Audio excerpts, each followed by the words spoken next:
Well, well, well, what do we have here?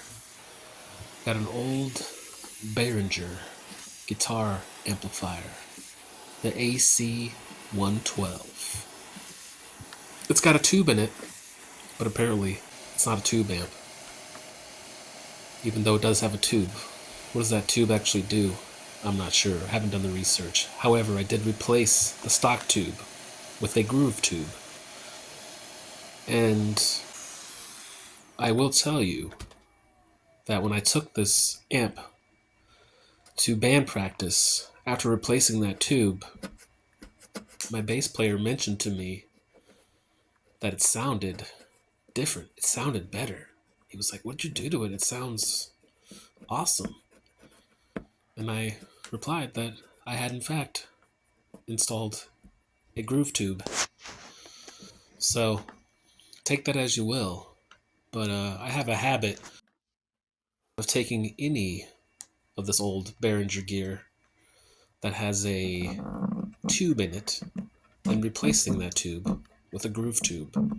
And I can tell you that at the very least, it will be louder after replacing it with the groove tube. I can tell you that because I have done a little experiment that maybe I'll share with you in another video. But this is me cleaning the amp.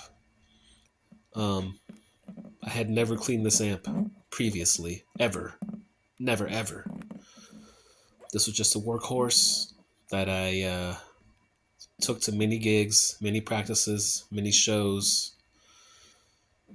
I bought it used at the pawn shop for not very much money. I think it cost me like $60 or something. So, and that was a long time ago. We're talking like, might have been like 10 years ago or something. Maybe, probably more, actually. Probably more like 12 years ago. So I've had this amp a long time and I love it. I use it for everything. I use it for recording. Um, the main thing I love about it and loved was the fact that it was really cheap.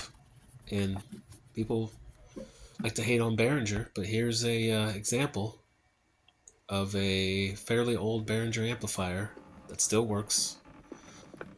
This thing has had tons of beer spilled, not tons, but it's had beer spilt on it, bong water, bong resin.